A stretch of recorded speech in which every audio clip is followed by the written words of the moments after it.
सर्वांनी ही माहिती त्यांच्याबद्दल मनापासून धन्यवाद देतो आणि त्याबद्दल दिलगिरी व्यक्त करतो। आपल्याला कल्पना आहे आज आपल्या अधिवेशन अर्थसंकल्पीय अधिवेशन समाप्त झालेलं आहे। अधिवेशन समाप्त करण्यात आलेलं आहे। पुढच्या अधिवेशनाची पण घोषणा झालेली आहे। एकूणच गेले 10 दिवस जे काही झालं त्याला आपण सगळे साक्षीदार आहातच। किंबहुना आपल्या माध्यमातून आपल्या राज्याच्या विधिमंडळात काय काय चाललेलं आहे ते जनतेला आपण सगळ्यांनी पोहोचवलेलं आहे। म्हणून मी पुन्हा आपल्याला धन्यवाद देतो आणि या निमित्ताने जर काही आपल्या मनामध्ये प्रश्न असतील आपण विचारा, आम्ही उत्तर देण्याचा प्रयत्न करू। सर सबसे पहले शेतकऱ्यांना अपेक्षा होती 50,000 रुपये जे काही सवलत देणार होतात नियमित ह्या सर्व बाबींचा खुलासा व्यवस्थितपणे सभागृहात झालेला आहे आणि त्याचं थेट प्रक्षेपण पण आपण महाराष्ट्राच्या कानाकोपऱ्यात पोहोचवलेलं आहे। मला असं वाटतं ज्या गोष्टी झालेल्या आहेत ज्याची उत्तरं आलेली आहेत त्या व्यतिरिक्त काय असेल तर बरं होईल, नाही तर थोडंसं रिपीटेशन होईल। कनेक्शन तोडण्याची स्थगिती पहिल्याच दिवशी घोषणा करण्यात आली होती, परंतु आज ती स्थगिती उठवली आहे। कुठेतरी ग्रामीण भागामध्ये याबाबत नाराजी आहे, ही स्थगिती का उठवली?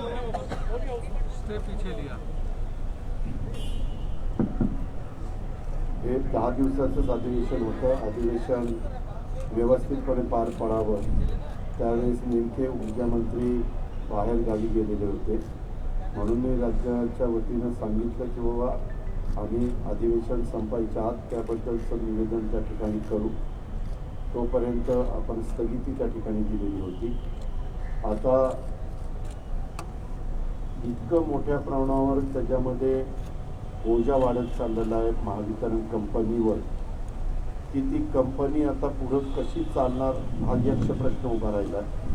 म्हणून सरकारने 45,000 कोटी रुपयाचं जी थकबाकी व्याज दंडनीय व्याज वगैरे सगळं आहे त्याच्यामध्ये 30,000 कोटी रुपयाची माफी दिली आणि 15,000 कोटी रुपये मार्च 31 पर्यंत 31 मार्च 2022 पर्यंत भरावे अशा प्रकारची महावितरण कंपनीने अपेक्षा केलेली आहे आणि त्याच्यामध्ये आज नाईलाजास्तव तशा प्रकारचा निर्णय सरकारला घ्यावा लागेल।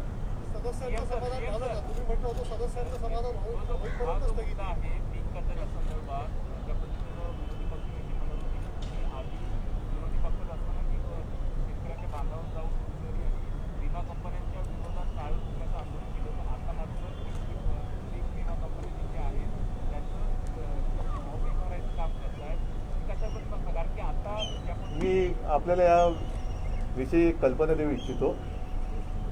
एक 8-15 दिवसापूर्वी नीती आयोगाच्या बैठकीच्या निमित्ताने माननीय पंतप्रधानांच्या समवेत एक देशातील सर्व राज्यांच्या मुख्यमंत्र्यांची व्हिडिओ कॉन्फरन्स झाली आणि त्या बैठकीमध्ये मी हाच मुद्दा मांडला की एक तर याचे निकष बदलले गेले पाहिजेत। त्याच्यामध्ये बऱ्याचशा गोष्टी आहेत, आम्ही स्वतः त्याच्या विरुद्ध मोर्चा काढला होता, पण या कंपन्या ज्या आहेत त्या कंपन्या आणि ती योजना ही केंद्राच्या अखत्यारीतली आहे आणि त्याच्यामध्ये आम्ही ज्या काही सूचना केल्या होत्या त्याच्यात थोड्याफार त्यांनी त्यावेळेला स्वीकारल्या होत्या, त्याच्यात आणखीन सुधारणा करण्याची गरज आहे आणि वरून जोपर्यंत काही होत नाही तोपर्यंत ह्या कंपन्या ज्या आहेत या कंपन्यांना टाळं ठोका हे ठोका बरोबर आहे ते आम्ही करूच, मग त्याच्यासाठी सरकारची आवश्यकता नसते। आम्ही तेव्हाही सत्तेमध्ये होतो पण मी स्वतः रस्त्यावरती उतरलो होतो आणि त्याच्यानंतर एक हालचाल झाली आणि थोडी सुधारणा झाली, त्याच्यात आणखीन सुधारण्याची आवश्यकता आहे। त्याबद्दल मी स्वतः माननीय पंतप्रधानांशी पण बोललेलो आहे, त्या बैठकीतच बोललेलो आहे।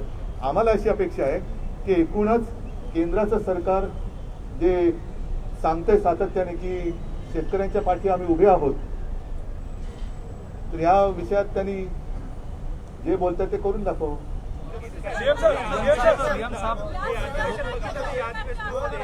त्याच्याबद्दल आम्ही खूप त्यामध्ये स्वतः कृषी मंत्री दादाजी भुसे यांनी जाऊन केंद्रीय कृषी मंत्र्यांशी भेट घेतली, त्यांना काय काय त्याच्यामध्ये सुधारणा, उदाहरणार्थ केळाच्या बद्दलचं सांगतो। केळाच्या बद्दलचं जे काही नियम होते त्याच्यामध्ये आमूलाग्र बदल केले, त्याच्यामुळे केळी उत्पादक शेतकऱ्याला त्या पीक विम्याचा काही फायदा त्या ठिकाणी होत नाही। त्याच्यामुळं पूर्वी जसे नियम होते तेच नियम त्या ठिकाणी ठेवावे आणि सर्व राज्यांच्या मुख्यमंत्र्यांनी प्राईम मिनिस्टरशी बोलताना हीच भूमिका मांडली आणि अनेक जण कृषी मंत्री वेगवेगळ्या राज्याचे केंद्रीय कृषी मंत्र्यांना भेटले, त्यांनी देखील हीच भूमिका त्या ठिकाणी मांडली. आज त्याच्याबद्दलचा प्रश्न उपस्थित केला गेलेला होता, स्वतः विरोधी पक्ष नेते देवेंद्र फडणवीसांनीच केला होता. त्यामध्ये उत्तर देताना मला जी काही भूमिका मांडायची ती मांडली, परंतु त्यांनी असं सुचवलं की मागच्या वेळेस माजी खासदारांच्या अध्यक्षतेखाली, जळगावचे माजी खासदार होते, त्यांच्या अध्यक्षतेखाली एक समिती नेमलेली होती आणि त्या समितींनी ज्या शिफारसी केल्या त्या लागू करण्यात आल्या. वास्तविक पीक विम्याचं पूर्णपणे जे काही निर्णय असतात हे केंद्र सरकार घेतं. केंद्र सरकार ठराविक रक्कम भरतं, राज्य सरकार बाकीची रक्कम भरतं, काही थोडासा शेतकरी भरतो, असं हे तिघांचं असतं. परंतु जे आत्ताचे निकष आलेले आहेत त्यामध्ये कंपन्यांचाच जास्त फायदा आहे आणि ही भूमिका महाराष्ट्राच्या महाविकास आघाडीच्या सरकारला पटलेली आहे. आज त्यांनी सुचवलं की तशाच प्रकारची कमिटी करा. आम्ही त्याच्यामध्ये जर दादाजी भुसे लवकर बरे झाले, आता आम्ही त्यांनी विचारू किती दिवस त्यांना करोनामुक्त व्हायला लागतील, लवकर जर ते बाहेर पडणार असतील तर आम्ही त्यांच्याच अध्यक्षतेखाली ती कमिटी करू आणि त्यांना जर उशीर लागणार असेल तर मग गुलाबराव पाटील किंवा दुसरे आमचे कोणी सहकारी त्यांना करू, असं मी सभागृहामध्ये मुख्यमंत्र्यांच्या प्रकरणामध्ये ज्या पद्धतीने विरोधी पक्षाने मुद्दा उचलून धरला गेला 2 दिवस आणि सरकारवर थेट आरोप केले की एक APIला वाचवण्यासाठी त्याला पाठीशी तुम्ही घालतात असे थेट आरोप केले. मुख्यमंत्र्यांच्यावर काय म्हणणं आहे? कालही जे तुम्ही करू शकत होतात आज तुम्ही ते केलं नाही. एक सेकंद, शेवटी हत्या आत्महत्या एकूणच मृत्यू झाल्यानंतर त्याची गांभीर्याने नोंद घेणं, दखल घेणं हे सरकारचं काम आहे. त्याच्यामध्ये जशी ही एक हिरेन प्रकरण आहे त्याचप्रमाणे मोहन डेलकर यांनी आत्महत्या केलेली आहे. आत्महत्या केल्यानंतर विशेष म्हणजे त्यांनी आत्महत्या करण्यापूर्वी एक नोंद केलेली आहे, ज्याला सुसाईड नोट म्हणतो, आणि त्याच्यामध्ये काही जणांची नावं आहेत, ती नावं सुद्धा काल सभागृहामध्ये सांगितली. आता मुद्दा काय येतो की तपास सुरू झालेला आहे. अगदी हा सुद्धा जो काय आहे जिलेटिनच्या कांड्या प्रकरणाचा, तोही तपास सुरू झालेला आहे आणि तो व्यवस्थित चाललेला आहे. आपण कोणत्याही परिस्थितीत असं करता कामा नये की आधी फाशी द्या आणि मग तपास करा, ही पद्धत नाही होऊ शकत. तपासाला दिशा देण्याचं काम कोणी करू नये. तपास हा निपक्षपातीपणाने झाला पाहिजे. फाशी देऊन टाका आणि मग तपास करा, याला काय अर्थ नसतो. ही पद्धत तपासाची असत नाही, ही सरकारची पद्धत नाही. सरकार त्यांनी सुद्धा यापूर्वी चालवलेल्या, आम्ही सुद्धा त्यांच्यासोबत होतो, परंतु ही नवीन पद्धत आलेली आहे की एखाद्याला टार्गेट करायचं, त्याच्या आबरूचे धिंडवडे काढायचे आणि पूर्ण चारित्र्यहनन केल्यानंतर जर काय समजा तपासात निष्कर्ष निघाला की तो त्याच्यात नाहीच आहे, मग त्याच्यापेक्षा आमचं काय म्हणणं आहे की तपास सुरू आहे, त्या तपासामध्ये जो कोणी सापडेल तो कोणी असला तरी त्याच्यावरती कारवाई हे सरकार करणार. हा सरळ सांगतो ना. एक मिनिट थांबा.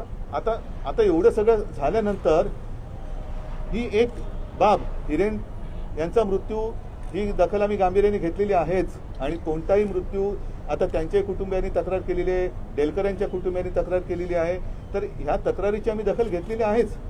परंतु जे एक चित्र निर्माण केलं जातंय की जणू काही सचिन वाझे म्हणजे ओसामा बिन लादेनच आहे, अशा पद्धतीने त्याने जे काही वाटतंय ते कशासाठी. आम्ही तपास तर सुरू केला आणि त्याच्यात जो कोणी सापडेल, हे पुन्हा मी सांगतोय, पुन्हा सांगतोय की जो कोणी सापडेल तो कोणी असला तरी त्याला दया माया क्षमा दाखवली जाणार नाही. पण एकूणच जरा तपास नीट होऊ तर द्या. सर, ये आरोप लगा कि सचिन वाझे शिवसेना में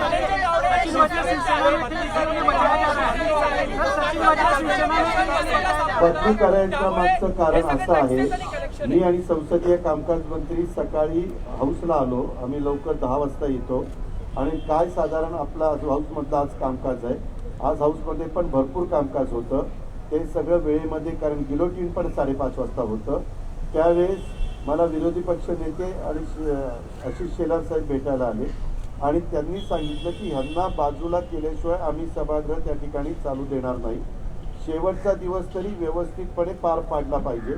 त्याच्यामुळं कधी राज्यकर्त्यांना काही बाबतीमध्ये थोडंसं समंजस भूमिका घ्यावी लागते आणि म्हणून लगेचच आम्ही सांगितलं की वरच्या सभागृहात जरी अनिल देशमुख साहेब असतील तर अनिल देशमुखांना विनंती केली की तुम्ही वर सभागृहामध्ये जाहीर करा, कारण त्यांचा तिथं रिप्लाय होता आज ह्याच्याबद्दलचा, लॉ अँड ऑर्डरचा, आणि खाली संसदीय कामकाज मंत्र्यांना सांगितलं तुम्ही, ते म्हणले की एवढंच सांगितलं की आम्ही सभागृहाचं कामकाज व्यवस्थितपणे त्या ठिकाणी चालू करू. मग ते चालू, आज सगळ्या लोकांचं लक्ष असतं, इतर महत्त्वाचे प्रश्न असतात, अर्थसंकल्पावर काहींना बोलायचं असतं, मागण्यांच्या म्हणजे विभागावर बोलायचं असतं, त्याला उत्तर सरकारच्या वतीनं द्यायचं असतं. काही आमच्याकडनं राहून गेलेलं असेल तर त्यालाही शेवटचा हात फिरवताना त्या उत्तरामध्ये त्याचा समावेश करायचा असतो. या सगळ्या गोष्टी नीटनेटक्या पद्धतीनं व्हाव्यात.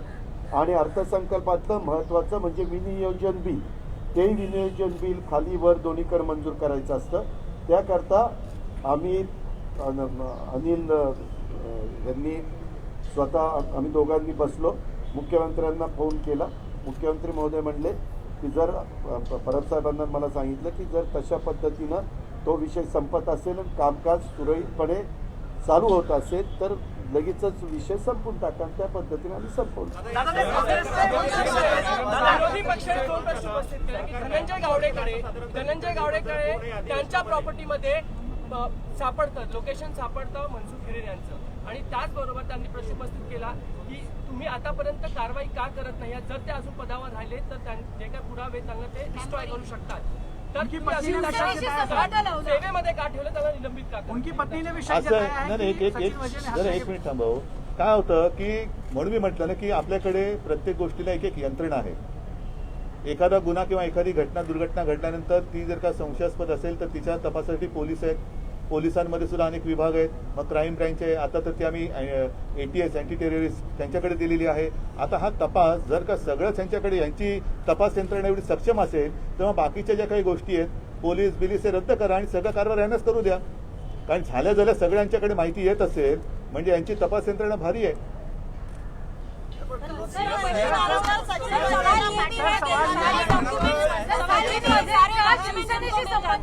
ओके, सगळे डॉक्युमेंट मिळाले म्हणजे इथल्या ते निर्णय घेऊन टाकायचं का? त्यातली सत्यता ठीक है ना, नहीं पता, मैंने मान लिया ना, उनके पास इतनी सारी जानकारी आती है तो बाकी सारी जो चीजें हैं वो बंद कर दो, रद्द कर दो. याला काही अर्थ नाहीये. उनका आरोप है कि वो शिवसेना से ताल्लुक रखते हैं, इसलिए कोई कार्रवाई मला नहीं एक हो तर रही. एका प्रश्नाचं पूर्ण उत्तर द्यायला द्या, नाही तर तुम्ही फक्त प्रश्न विचारत बसा. हा, तर काय आता तुम्ही काय प्रश्न विचारला तर तो नेमका सांगा. सचिन वाझे यांचा एकतर पहिला शिवसेनेशी सतत संपर्क लावला आणि हे विचारण्यात आलं की मुख्यमंत्री त्यांना का पाठी घालतायत. दुसरा प्रश्न, बघा, की जसं- माजी गृहमंत्र्यांना सगळी माहिती मिळते आपल्याला. मी सांगतो, सचिन वाझे हे पूर्वी कधीतरी शिवसेनेत होते, जरूर होते, पण त्याच्यानंतर ते मला वाटतं 2008ला वगैरे असतील. त्याच्यानंतर त्यांनी कुठेही सदस्यत्व पूर्ण रिन्यू केलेलं नाही.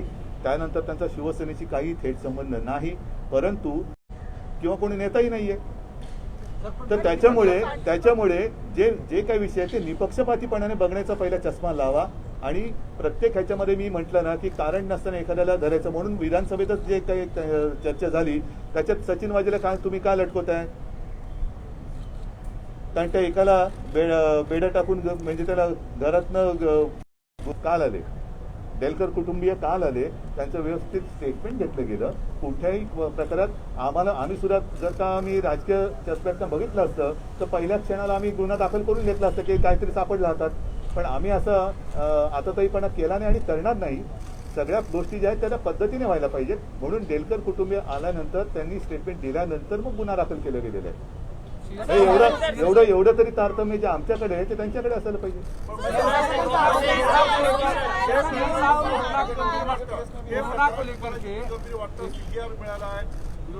तो सीडीआर बरं घ्या, तो आम्ही मागितलेला आहे. आणि राज्य सरकारची यंत्रणा याची परवानगी असल्याशिवाय या देशात कुठल्याही नागरिकाला सीडीआर मिळत नाही. हा सुद्धा गंभीर गुन्हा आहे. हे प्रकरण किती गंभीर आहे. दुसरा माझा प्रश्न असा आहे, महाविकास आघाडीचं सरकार आहे, काँग्रेस दिसत नाहीये, याचं काय करणार? नाही प्रश्न नाही दोन प्रश्न. पहिल्या प्रश्नाचं उत्तर जे आहे, तुम्ही जो अत्यंत महत्वाचा प्रश्न उपस्थित केलाय तो प्रश्न सभागृहात सुद्धा झाला होता की हा सीडीआर कोणाहीकडे उपलब्ध होऊ शकतो का. तरी सुद्धा त्याच्यावरती कारवाई करायची न करायची पेक्षा आम्ही काय म्हटलं की ठीक आहे, ही बाब अत्यंत गंभीर आहे, म्हणून तुमच्याकडे जो काही सीडीआर आहे तो सीडीआर तुम्ही तपास यंत्रणेला द्या आणि त्याच्यामध्ये जे काय तुम्ही सांगता एवढे कॉल्स आहेत तेवढे कॉल्स आहेत ते कॉल सगळे त्याच्यात तपासू द्या. कारण मुद्दा हाच आहे ना की सीडीआर मिळाला म्हणजे लगेच तो काही धरून आता त्या सीडीआर मध्ये काय संभाषण आहे का काय आहे का खरंच त्यांचे कॉल झालेत का हा सगळा तपास यंत्रणेचा भाग आहे. आपण त्याच्यावरती पटकन भाष्य करणं आणि एखाद्याला पटकन सजा तर आपण देऊ शकत नाही. तो कोर्टाचा अधिकार आहे.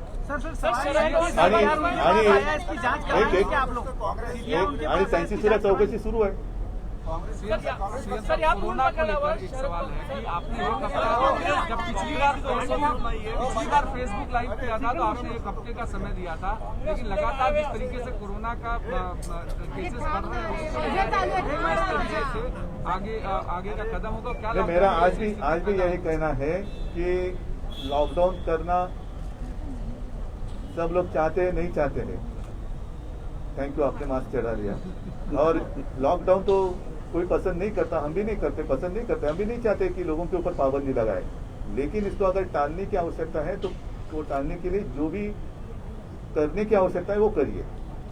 तो इसलिए अभी तक तो सेशन चल रहा था और आप देख रहे हो कि लगातार इसमें बढ़त हो रही है और कुछ ना कुछ डिसीजन तो लेना होगा. और इसलिए मैं फिर से एक बार आपके माध्यम से महाराष्ट्र की जनता को आह्वान करता हूं कि कृपा कर दोबारा लॉकडाउन की आवश्यकता ना लगे. और आज भी थोड़ा समय हाथ में है. अगर हम सब जो भी चीजें आवश्यक हैं, मास्क पहने, अंतर रखे वगैरह वगैरह वगैरह, अभी इसकी फोटो जाएगी पब्लिक के पास तो बोलेंगे आप तो इनके साथ बात कर रहे हैं, आप क्या हमें सिखाते. तो वैसे नहीं, सभी ने इसका अमल करना चाहिए इसके ऊपर. और हम अगर करेंगे, साथ ही साथ वैक्सीनेशन प्रोग्राम भी शुरू हो गया है, उसमें भी बढ़त हो रही है. वैक्सीनेशन में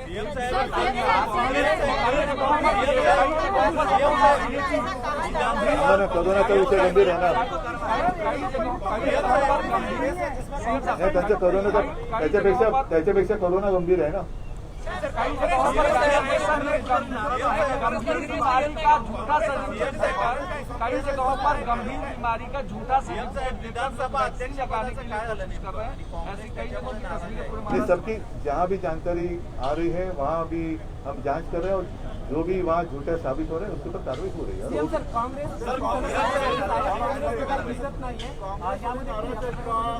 आमच्यामध्ये आता त्यामध्ये मुख्यमंत्री आणि उपमुख्यमंत्री प्रेस कॉन्फरन्स घेतात हे आपल्याला माहिती नाही. आणि आम्ही आघाडीचे हे मुख्यमंत्री आहेत आणि मी उपमुख्यमंत्री. आमच्यात एकमत येत आहे. त्याच्यामध्ये स्वतः अशोकराव चव्हाण साहेबांनी मराठा आरक्षणाचा मुद्दा अतिशय व्यवस्थितपणे मांडला. हे पण आपण पाहिलं.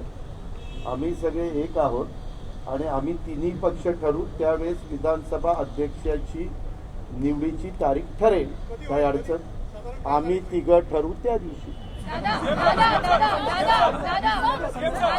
उदयनराजेंनी धमकी दिली आहे की आम्हाला मराठा आरक्षण द्या नाही तर विष पिण्याची परवानगी द्या, अशी धमकी उदयनराजेंनी दिली. कुणी काय धमकी द्यावी हे ज्याचा त्याचा प्रश्न आहे. आता सुप्रीम कोर्टाने जे काही सांगितलेलं आहे त्याच्यात आता प्रत्येकाला कुणाला काय म्हणणं मांडायचं तो अधिकार सगळ्यांनाच दिलेला आहे. त्याच्यात मग काही संघटना असतील तर तेही मांडू शकतात. त्याच्यामध्ये इतर राज्यांना पण त्याच्यात इन्व्हॉल्व केलेलं आहे, केंद्राला पण त्याच्यामध्ये इन्व्हॉल्व केलेलं आहे, असं सगळ्यांना. तर ते असं करण्याच्या पेक्षा ते राज्यसभेचे मेंबर आहेत, आता तिथंच अधिवेशन चालू आहे, तिथल्या तिथं गेले तर बरं होईल सुप्रीम कोर्टामध्ये.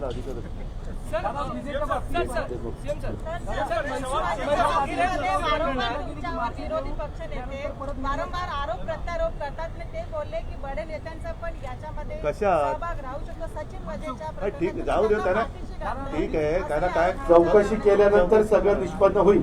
आणि स्वतः गृहमंत्र्यांनी आणि आज अनिल परब साहेबांनी पण सांगितलं विरोधी पक्ष नेत्याला, जर तुमच्याकडे काही पुरावे असतील तर ते द्या, ते आम्ही यंत्रणेकडे देऊन त्या पुराव्याचा पण चौकशीमध्ये कसा उपयोग करून सीडीआर सुद्धा मागितलेला आहे. तोही त्यांनी कदाचित आतापर्यंत दिला असेल, नसेल तर त्यांनी द्यावा. नुसतं आरोप करण्याचे पुरावे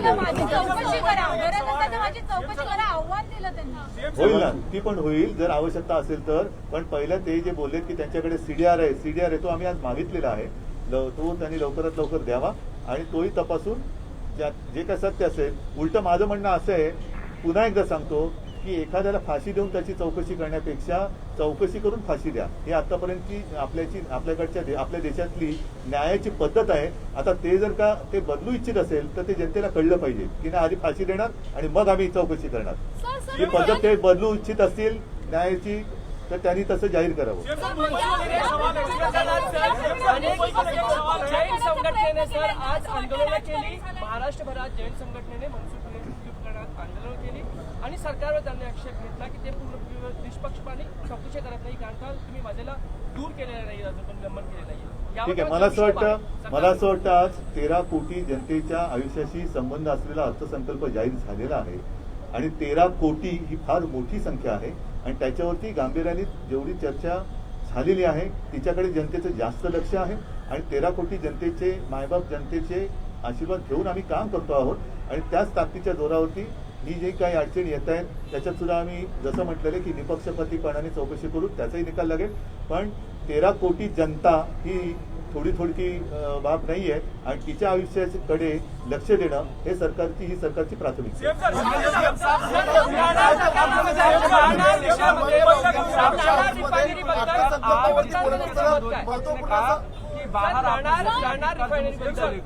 कर्ज मुक्ति को लेकर जब आप सरकार में नहीं थे तब लगातार कह रहे थे कि हम कर्ज मुक्ति करेंगे. आज तो नहीं की कर्ज मुक्ति की ना, आप विरोधी पक्ष ने कहा उनके लिए नहीं, उनकी कर्ज मुक्ति नहीं की, हमने काश्तकारों की है. मुख्यमंत्र्यांचं काय मत आहे प्लीज स्पष्ट करावं, कारण संदर्भात मुख्यमंत्र्यांचं काय मत आहे सांगावं. आम्ही मतं बदलत नसतो, कारण मी स्पष्टपणे सांगितलेलं आहे की एखाद्या उद्योगाला किंवा रिफायनरीला हा आम्हाला वाटतं म्हणून आम्ही विरोध किंवा पाठिंबा देत नसतो. राज्याच्या हिताचा तो जरूर आहे, परंतु जिथे तो होणार होता तिथल्या स्थानिक जनतेचा त्याला विरोध असल्यामुळे, कारण तिथल्या स्थानिक लोकांच्या इथे सुद्धा आमच्याकडे सुद्धा काही लोक आली होती ज्यांनी जमिनी खरेदी केल्या. त्यांचे थोडेसे मी तो उगाच शब्द वापरत नाही की आमचं काय पाप आहे, आम्ही जमीन खरेदी केली. म्हटलं तुमच्यासाठी आम्ही काही निर्णय बदलणार नाही, आम्ही बांधील आमच्या जनतेला आहोत. त्याच्यामुळे त्या जनतेचा तिथल्या विरोध आहे, परंतु जेव्हा आम्ही विरोध करत होतो तिथल्या जनतेच्या मताशी सहमत होऊन तेव्हाच आम्ही जाहीर केलेली आहे भूमिका की जर कोणाला त्याचं स्वागत करायचं असेल तर ते स्वागत करू शकतात.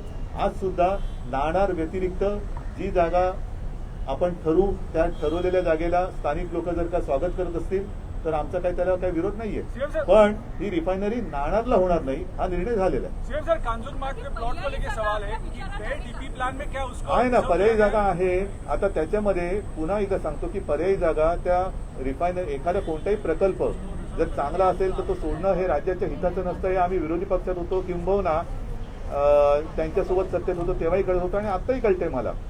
पण हिताचं हित म्हणजे काय, नुसता पैसा हा एक भाग झाला, पण पर्यावरण हा सुद्धा मोठा भाग आहे आणि तिथल्या लोकांनी जो विरोध केला तो पर्यावरणाच्या मुळे केलेला आहे. आणि म्हणून मला असं वाटतं की त्या रिफायनरीला योग्य जागा आपल्याकडे आजही आहे आणि तिथे जर का त्यांना आणि तिथल्या स्थानिक जनतेला मंजूर असेल तर तो प्रकल्प तिथे होईल. म्हणून माझं सगळ्यांना एक नम्र आवाहन आहे, म्हणजे विनंती आहे की कृपा करून त्याला तर नाणार म्हणू नका, रिफायनरी म्हणा. कांजूरमार्ग का जो प्लॉट है जो कंट्रोवर्शियल है, कांजूरमार्ग का जो प्लॉट है जो कंट्रोवर्शियल है, क्या वो आरए के माफ कीजिए कांजूरमार्ग का जो मेट्रो कार शेड है क्या उसके लिए रिजर्व किया गया है क्या डीपी प्लान में कोई त्याच्यावरती आपल्याला सर्वांना कल्पना आहे की हा विषय तूर्त कोर्टामध्ये आहे आणि त्याच्याबद्दल विस्ताराने सुद्धा मी बोललेलो आहे. खरं म्हणजे जसं आता तुम्ही म्हणालात की एखादा प्रकल्प हिताचा, तसाच तांदूरला कारशेड करणं हे भविष्याच्या दृष्टीने आपल्याला हिताची आहे. तिथे जसं आरेला एकच कारशेड होऊ शकली असती आणि ती सुद्धा कारशेड 2031 पर्यंत पुरली असती, त्याच्यानंतर तिथला ट्रॅफिक हा वाढला असता. वाढलेल्या ट्रॅफिकसाठी पुन्हा जागा शोधणं आलं असतं. आता जी जागा आम्ही प्रस्तावित केलेली आहे ती जागा जर तिथे कारशेड आम्ही करतो आहोत आणि ती कोर्टामध्ये थोडंसं आहे आणि मला खात्री आहे की तिकडे न्याय मिळेल, मुंबईला न्याय मिळेल, जनतेला न्याय मिळेल. त्या जागेला कारशेड करण्यामागचा हेतू आहे की तिकडे 3 लाईनची कारशेड होईल. त्याच्यानंतर मी पुन्हा एकदा सांगतो की मेट्रोसाठी आरेच्या बाबतीत जे काही काम झालेलं आहे त्यातलं काहीही फुकट जाणार नाही आणि त्याचबरोबरीने कारशेड तांजूरला केल्यानंतर त्याची कनेक्टिव्हिटी ही बदलापूर अंबरनाथपर्यंत वाढेल. म्हणजे तिथले जे आपले नागरिक आहेत त्यांना सुद्धा तिथून ते इथे शहरात येऊ शकतात, तिथून ते तिथे उपनगरात जाऊ शकतात.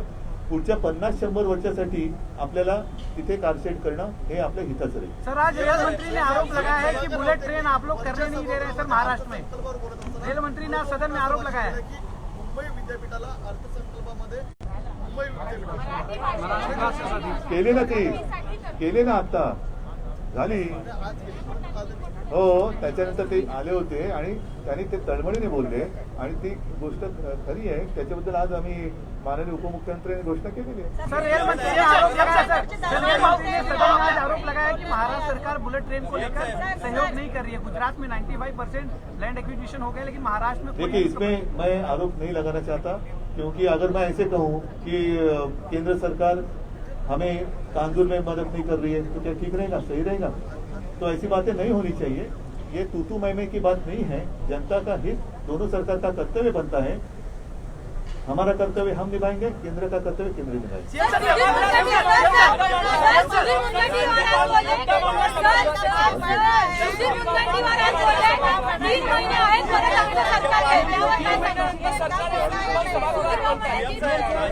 चला ठीक आहे. मला असं वाटतं आपल्या सहकार्याबद्दल आभारी आहोत. असंच सहकार्य आपल्याकडनं अपेक्षित आहे. धन्यवाद. जय हिंद, जय महाराष्ट्र.